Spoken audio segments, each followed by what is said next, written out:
Tarak, daddy. దేని గురించి అంతలా ఆలోచిస్తున్నావు? ఏం లేదు డాడీ. నీలవేణి కుటుంబానికి జరిగిన అవమానం గురించా? డాడీ, నాకు విషయం అర్థం కాదు. ఏంటది? కొంతమంది ఎదుటి మనుషుల్ని దూరం పెట్టడానికి వెతుక్కునే అన్ని కారణాలు వాళ్ళని కలుపుకోవడానికి ఎందుకు వెతకరు అని. అన్నిటికంటే ముందు కలుపుకోవాలనే ఆలోచన ఉండాలి కదా తారక్. ఆలోచనే లేనప్పుడు కారణాల కోసం ఎందుకు వెతుకుతారు చెప్పు? సరే, కలుపుకోకపోవచ్చు, కానీ వాళ్లతో ఎందుకంత కర్కశంగా ప్రవర్తించడం, ఎందుకంత కఠినంగా మాటలు విసరడం? ఎందుకు అనే మాటకి సమాధానం చెప్పడం చాలా కష్టం తారక్. కొందరికి అందరినీ ప్రేమించటం అనేది వాళ్ళ రక్తంలో ఎలా ఉంటుందో, కొంతమందికి మాత్రం అవతల వాళ్ళని ద్వేషించటం అనేది అలా నరనరాల్లో ఇంకిపోయి ఉంటుంది. ఇక వాళ్ళని మార్చడం సాధ్యం కాదంటారా? మార్చటం సాధ్యమవుతుందో లేదో తెలియదు, కానీ అయినా కాలం అనేది ఏదో ఒక సమయంలో మార్పు తీసుకొస్తుంది అనే ఆశతో ఎదురు చూడటమే మన దగ్గరున్న మార్గం. తారక్, వాళ్ళెప్పుడు వెళతారు? ఈవిడ గారు ఎవరి గురించి అడుగుతున్నారు? ఇంకెవరి గురించి? మన కాలిగోటికి కూడా సమానం కాని వాళ్ళు మన ఇంట్లో యజమానుల్లా తిరుగుతున్నారు కదా, వాళ్ళ గురించి. నానా, ఆవిడ నోటి వెంట ఇలాంటి మాటలే రావద్దని చెప్పేది.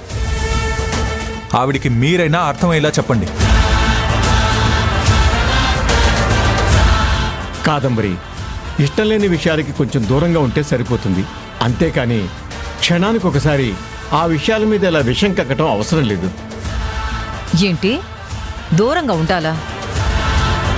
మురిక్కాలువలోనే పడవ ప్రయాణం పెట్టి ముక్కు మూసుకోమంటే కుదురుతుందా?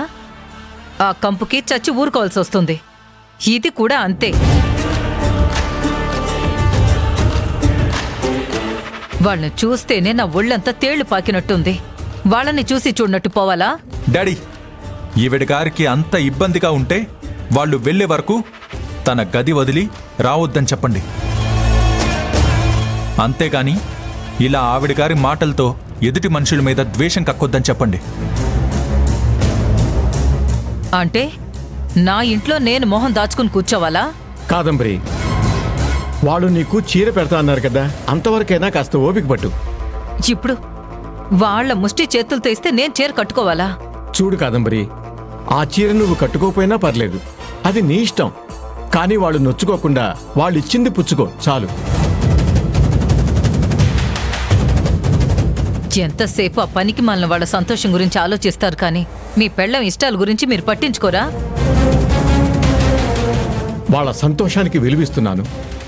నిన్ను వాళ్ళు అసహించుకోకూడదని ప్రయత్నిస్తున్నాను. ఆఫ్టర్ ఆల్ నా కాలి కింద చెప్పు లాంటి వాళ్ళు నన్ను అసహించుకుంటారా? నువ్వు పూసుకునే సెంటు నీకు నచ్చొచ్చు కాదంబరి, నువ్వు పెంచుకునే కుక్కకి నచ్చాలని లేదు కదా. అలాగే నీ ప్రవర్తన నీకు కరెక్ట్ అనిపించవచ్చు, కానీ ఎదుటి వాళ్ళకి నీ పద్ధతి చూసి చిరాకు పుట్టి పరాకుగా పక్కకు పోవాలనిపించవచ్చు.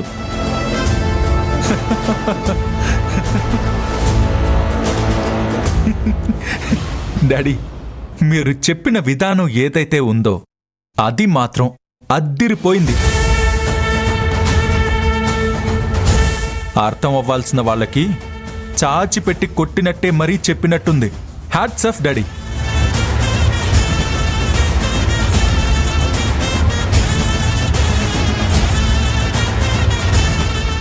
మీరు మీ కొడుకు ఎంతసేపు నన్ను అవమానించాలనే చూస్తారు, కానీ అర్థం చేసుకోవాలని చూడరు. ఛ!